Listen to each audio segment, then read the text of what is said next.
Sejam bem-vindos a mais uma aula. Sou o professor Irã e a nossa aula de hoje é sobre inequações produto e quociente. Da mesma forma que na aula anterior, nós faremos o desenvolvimento do conteúdo resolvendo algumas questões. Então, primeiramente, uma inequação produto. Então você tem, o que é a inequação produto? O nome já é muito bom, né? Ele diz, é o produto entre duas expressões. Então você tem ali x menos 1 multiplicado por x2 menos 5x, eu quero que o resultado seja menor que zero, eu quero que seja um número real, porque nós vamos trabalhar no conjunto dos números reais, e eu quero que seja um número real negativo, seja menor que zero. Bom, vou chamar a primeira expressão de A e a segunda expressão de B. Então, nota que nós temos duas funções, a função A e a função B, que dependendo dos valores que você tenha para o x, o resultado de cada uma vai ter um sinal positivo, ou negativo, ou pode ser nulo, pode ser zero.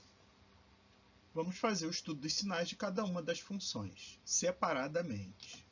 Então, primeiro, nós temos uma função do primeiro grau, x menos 1. Ela é crescente. O zero dessa função ocorre para x igual a 1. Então, 1 é o zero da função. 1 é o valor que vai possuir imagem igual a zero. O esboço da nossa função é uma reta crescente cortando o 1. Repara que essa bolota está aberta. Por quê? Porque não temos igual. Não pode ser igual a zero o resultado. Então, o zero da função não pertencerá ao conjunto solução. Vamos à segunda função. É uma função quadrática. Ela tem a concavidade voltada para cima, pois o coeficiente do x ao quadrado, né, do termo ao quadrado, é 1, é positivo, então a concavidade positiva é o que a gente diz que a parábola está sorrindo. Os zeros dessa função são 0 e 5, basta resolver a equação do segundo grau. O esboço do gráfico fica assim. Então, também as bolotas são abertas, os pontos aqui são abertos, porque não temos o igual, os zeros não nos servem como solução. Bom, quando nós temos uma inequação produto, nós fazemos o quadro de sinais, que nada mais é que os sinais que nós fizemos aqui, o estudo das duas funções, num quadro simplificado que nos dá uma visão geral da situação.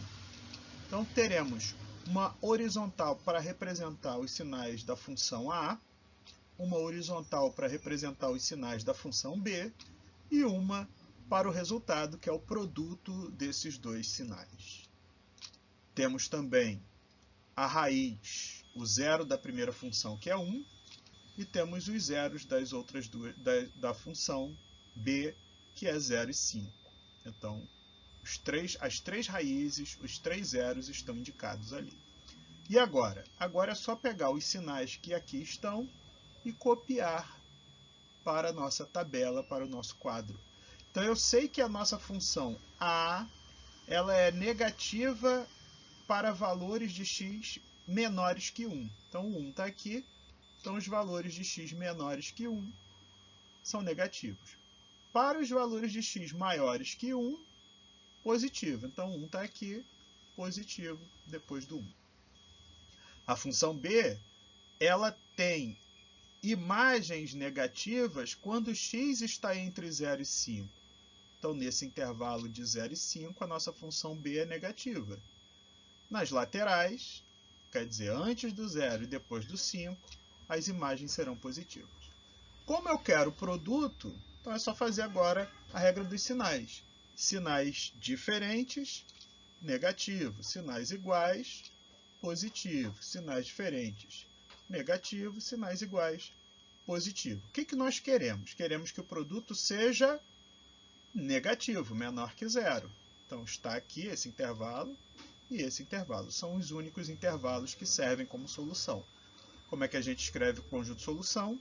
X é real, conjunto dos números reais que nós estamos trabalhando, tal que x é menor que zero ou x está entre 1 e 5.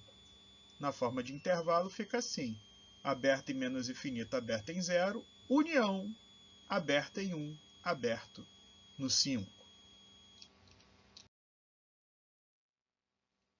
Outro exemplo agora, uma inequação quociente.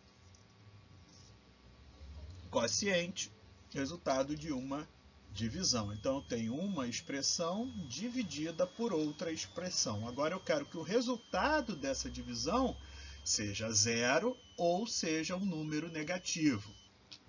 Da mesma forma, chamei a expressão que está no numerador de A e a expressão do denominador de B. Posso chamar de f de x e g de x também, isso aí é gosto. Fazendo o estudo da função A. Então, x menos 1 é uma reta, é uma função do primeiro grau. Então, vai ser uma reta crescente. É uma função do primeiro grau crescente, a reta ascendente.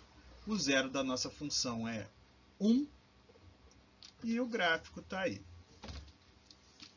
Da função do segundo grau, temos uma parábola com concavidade negativa. Cuidado aqui, ó. É o menos 1, o coeficiente do termo ao quadrado, então a concavidade é negativa, é uma concavidade voltada para baixo. A nossa parábola está triste. Os zeros da nossa função são menos 2 e 2, e o esboço do gráfico fica assim. Então ela tem imagens negativas para x menor que menos 2 ou x maior que 2. E imagens positivas entre o menos 2 e o 2. Vamos para o quadrão. Função A, função B e o resultado da divisão. Uma raiz e as outras duas. Repara que, neste caso, ó, o 1 é fechado. Por quê? Porque eu tenho igual a zero. Ah, mas Irã, você colocou aberto no menos 2 e no 2. Sim, coloquei aberto no menos 2 e 2. Por quê? Porque o denominador nunca, jamais, ele poderá ser nulo. O denominador não pode ser igual a zero. Não existe divisão por zero. Então, mesmo que a inequação tenha o igual aqui, esse igual ele não é trabalhado no denominador, porque é o nossa condição de existência ali da fração. A fração não pode ter denominador igual a zero. Então, por isso que os zeros daqui do denominador não servem no conjunto de solução. O do numerador serve, por isso que está o 1 fechado ali, tanto no quadrão quanto no esboço. Então, copiando ali os sinais, a função A é negativa para valores de x menores que 1 e positiva para maiores que 1. A função B é positiva entre menos 2 e 2 e é negativa nas laterais. Regra dos sinais: sinais iguais positivo, diferentes negativo, iguais positivo, diferentes negativo, e nós queremos os negativos ou iguais a zero. No caso, só tem um valor que vai te dar zero. Conjunto de solução. X é real, x pertence ao conjunto dos números reais, tal que x está entre menos 2 e 1. Nota que aqui tem igual, aqui não tem. Ou x é maior que 2. Na forma de intervalo, aberto em menos 2, fechado no 1. União, aberto no 2, aberto em mais infinito. Lembrando, mais infinito sempre aberto. Era a nossa aula. Fiquem todos bem e até a próxima.